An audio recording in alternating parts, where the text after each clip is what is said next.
Hi, my name is McGlaughlin. I live in Eureka, California, and I'd like to share some of my story with you today as part of the California Pluralism Project. The goal of the Pluralism Project is to improve understanding of religious diversity in our great state, and I'm excited to have a chance to participate in the conversation. I've had some really wonderful experiences with religion and spirituality, as well as some negative ones, and I think it's valuable to share these experiences so that we can all come to understand one another a bit better. Although I grew up attending mainstream Christian churches as a child, I had several troubling experiences in my early teen years that drove me away from religion and forced me to reevaluate my beliefs and understandings. In fact, for most of my teens and early 20s, I thought of myself as an atheist, and I was extremely skeptical of anyone making spiritual claims. This made me feel pretty alienated from my extended family for a while, because my grandfather on my mom's side was a Southern Baptist preacher who traveled the country establishing churches in the 1950s and 60s. My mother was really hurt and worried about me when I left the church at 14 years old, and we've spent a long time learning to talk to one another about religion and spirituality in terms that we could both accept. But I feel like I'm getting a little ahead of myself. Let me start back at the beginning. When I was a kid, even when I was sitting in the middle of church with lots of other people around, I remember feeling somehow isolated and separate and alone. The sermons at my church made God seem like this distant being who existed somewhere out beyond the stars, inaccessible and remote, but always watching and judging my every move. Even though I tried hard to be good at home and at school, I still felt guilty and sinful most of the time, like I was always falling short. While the churches that my family attended often talked about Jesus' message of love and forgiveness, they also preached about the Old Testament God of wrath and damnation. And I had a really hard time reconciling those ideas, especially after my cousin, Ben, committed suicide when I was about 13 years old. Ben was several years older than me, and he lived a few states away, but I'd always looked up to him, and his death was really devastating for me and for my whole family. So I went to my church friends and my pastor looking for answers, and they gave me an answer straight out of the Bible, saying that since Ben had committed suicide, he was condemned to hell for all eternity. At the time, and still to this day, I could not believe that a loving and merciful God, who is supposed to know each of us better than we know ourselves, would ever condemn a person to an eternity of suffering for making a mistake in the tiny fraction of time they were alive on earth. That whole idea just makes no sense to me, so I started asking a lot of difficult questions that the church leaders didn't like. They put up with me for a few more months, but pretty soon it became clear that my doubt was starting to make other kids ask questions too, and I was quietly asked to either shut up or leave, though of course they found a much nicer way to say it. And so over the course of a few short months, I lost most of the friendships it had taken me years to build, and I was really devastated. So I was pretty bitter and miserable for a while, and I started to believe that religion was just a scam to control people and con them out of money. I went through several years of college in that mindset, kind of angry at the whole world and convinced that I was too smart to fall for any spiritual nonsense.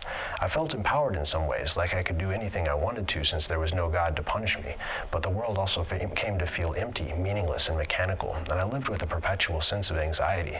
I was very afraid of death since I believed that this was the only life I would ever have, and I worried constantly that I was wasting my short time on earth.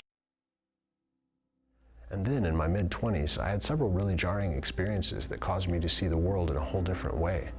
Several of these experiences came about after I was introduced to entheogens, and while I'm a little hesitant to talk about this due to American culture's negative view of mind-expanding substances, I can't deny the impact these experiences had on me. The word entheogen means generating the divine within. And even though I didn't believe in the divine at the time, I was fascinated by the experiences of altered consciousness brought about by things like psilocybin mushrooms, ayahuasca, and LSD. And I wanted to know what it was that people were describing when they claimed to visit other dimensions and realities. At first, I experimented with these things in ways that I now see as somewhat dangerous, so I certainly wouldn't encourage people to do the same things that I did.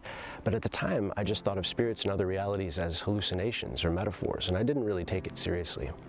That all changed for me, though, after I had a couple of personal experiences in which my consciousness expanded outside the confines of my body, and I felt viscerally and directly what it was like to be a tree, or a blade of grass, or a molecule of water in the ocean.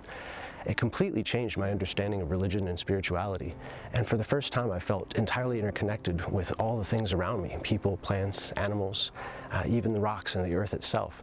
And I began to understand what it was that mystics and shamans were talking about when they said that God, or the Great Spirit, or the Great Mystery, as I prefer to call it, is manifest, literally making up every atom of the universe, and that it exists in me and you, just as it does in all things. As I later found out through a great deal of reading and research, the worldview that I'm describing has been expressed in countless ways ever since people first learned to communicate abstract ideas. This understanding that the universe is alive, conscious, and experiencing itself through each of us is the foundation of spiritual systems like animism, pantheism, paganism, Taoism, and many more. In fact, I've come to see all religions and spiritualities as different streams flowing to the same ocean, different ways of describing and relating to the divine. And so for me, redwood groves have become my cathedrals, and the forest and the beaches are my holy places. Even though I was born in Los Angeles and I grew up in the Midwest, I knew I had come home the first time I drove into the coastal redwood forest. I felt this tremendous sense of recognition and awe. And so even though I know intellectually that the divine is everywhere, I feel it so powerfully here that it's hard for me to imagine living anywhere else.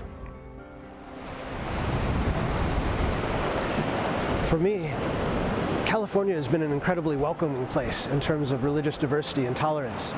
Coming here from the Midwest has been such a relief and a blessing because I finally feel like I've found a place where I can talk about these ideas comfortably and even find a few others who are on a similar path.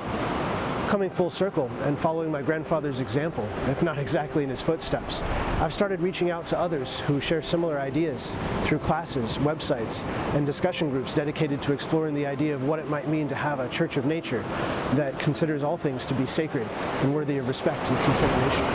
The great speaker and thinker Alan Watts put this very well, in my opinion, when he compared our individual lives to waves on the ocean, saying that our lives here and now are a function of what the entire universe is doing, just as a single wave is a function of what the entire ocean is doing.